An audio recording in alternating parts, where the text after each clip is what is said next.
Dividend and interest. In this chapter, we will be studying about introduction of dividend, the meaning of dividend, definitions and the features of dividend.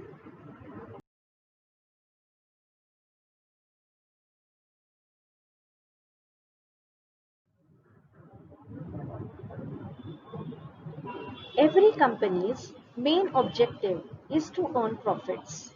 Organizations are formed with the basic objective, that is to earn profits. The shareholders, they invest in such organizations with the aim to earn income. And dividend is the income that is given to the shareholders as an income on these investments.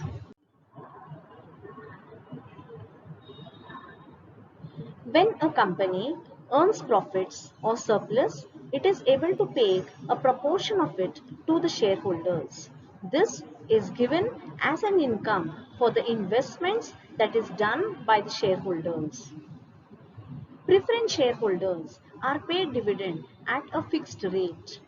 This rate is pre-decided with the shareholders whenever these shareholders are investing in this type of shares. Equity shareholders are given dividend at a fluctuating rate.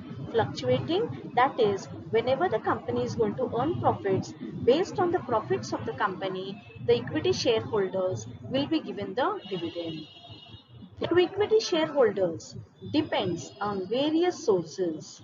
So, we will be studying about these various sources on which dividend is to be calculated.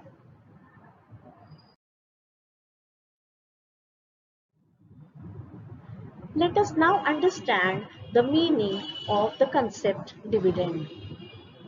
The term dividend is basically derived from the Latin word dividendum. Dividendum means that which is to be divided. Here it is the profits, that is the share in the distributable profits of the company, that has to be divided. A shareholder is entitled to receive this, that is the distributable profits of the company. Distributable profits refers to the profits that is left after paying off all the expenses of the company. It is formally declared by the company. Only the board of directors can recommend this dividend. That is, it is finalized by the board of directors. They are the authority who can formally declare the dividend of the company. Let us now understand the definitions of dividend. According to the Institute of Chartered Accountants of India, dividend has been defined as a distribution to shareholders out of the profits or reserves available for this purpose. So, the distribution to the shareholders. So, the profits that are left after paying off all the expenses that can be utilized for the payment of the dividend.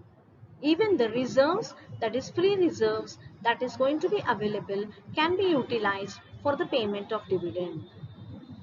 One more definition, the Supreme Court has defined it as in case of going concern. It means portion of profits of a company which is allotted to the holders of shares in a company. Going concern, that is where the company is working. And when such a company is earning profits of the company, these profits that are going to be there, a portion of the profits that is left after paying off all the expenses, this has to be allotted, that is it has to be given to the holders of the shares. So here it refers to both the equity shares and the preference shares. So, from the above two definitions, we can understand that dividend is the portion of the profits that has to be paid to the shareholders. So, this portion is referred to after the net profits, that is, the net profits arrived at after paying off all the expenses, which is including the depreciation and the transfer to the free reserves. Let us now understand the features of dividend. Portion of profits paid to shareholders. Dividend has to be paid to the shareholders after paying off all the expenses and keeping aside maintaining the reserves of the company. So whatever is the profits that is going to be left aside, this is known as the portion of profits, and this has to be paid to the shareholders. Payable out of profits of the company. When the company earns profits, the shareholders have a right to receive the dividend. If the company gets losses, the shareholders are not liable to pay for those losses. It is only when the company earns profits, the shareholders will receive their dividend. Unconditional payment made by company.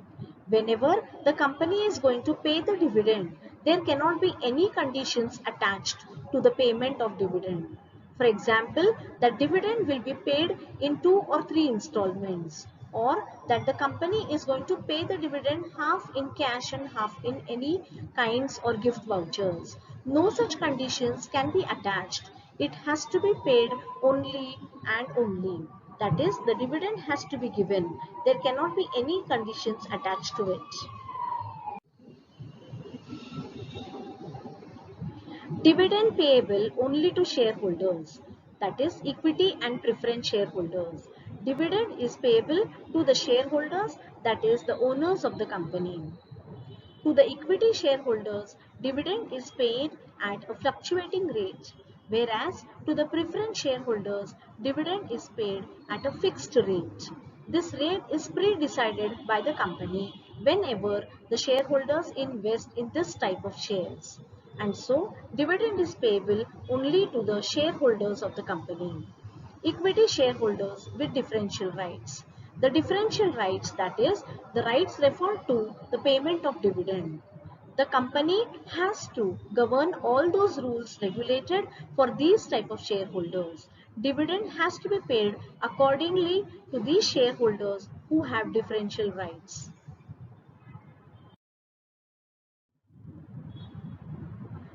Dividend cannot be declared out of capital. Capital has to be utilized only for investment. If dividend is going to be paid out of the capital of the company, it will lead to further losses.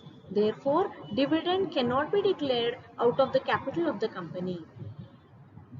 It has to be paid, that is only on the recommendation of the board of directors. Board of directors are the supreme authority to declare or recommend the dividend. Therefore, it can be done only by the board of directors. Recommended by board of directors, approved by shareholders and declared at the annual general meeting. In the board of directors meeting, the board of directors recommend the rate of dividend after all the calculations are being done. This has to be kept in front of the shareholders in the annual general meeting. The shareholders approve of the rate of dividend, and then it is declared at the annual general meeting by passing a resolution for the same. Previous year's dividend cannot be declared in this year's annual general meeting. That is, in this year, the previous year's dividend, which was undeclared, cannot be utilized to be paid in this year. This year's dividend, that is the current year's dividend, has to be paid in this year only. And this dividend, that is the current year's dividend, has to be declared in this year itself. Dividend once approved and declared cannot be cancelled. Once the board of directors have recommended and it is passed as a resolution in the annual general meeting, then this dividend once approved now becomes a liability for the company. And so the dividend has to be paid whenever it is going to be approved and declared.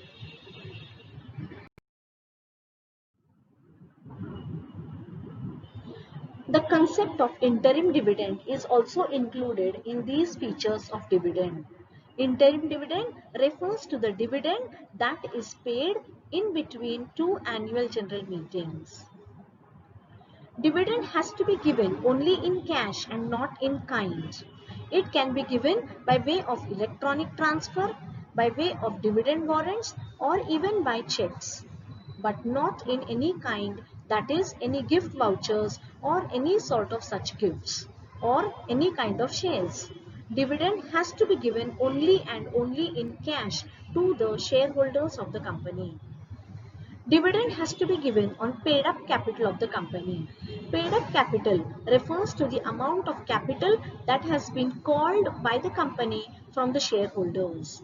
So this amount refers to the shares which may be partly paid.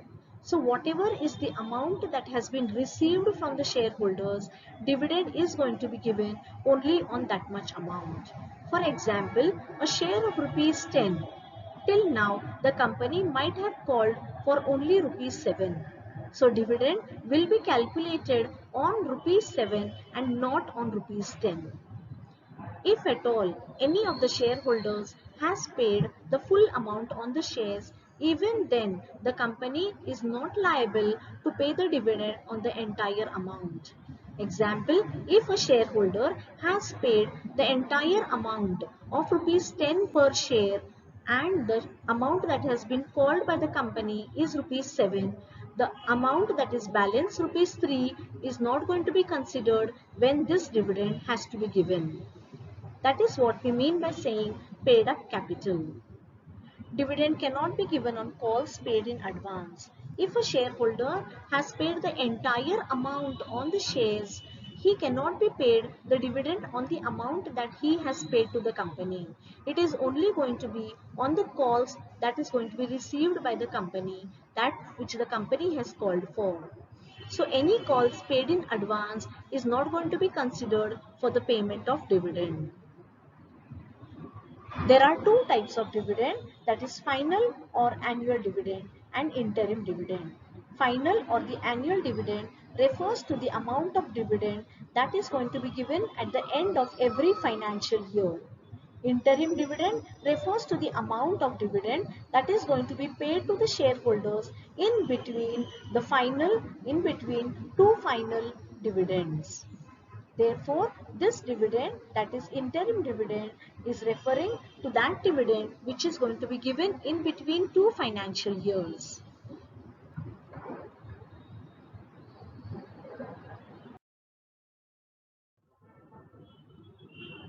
Thank you, one and all. Please do like, share and subscribe to my channel. Thank you.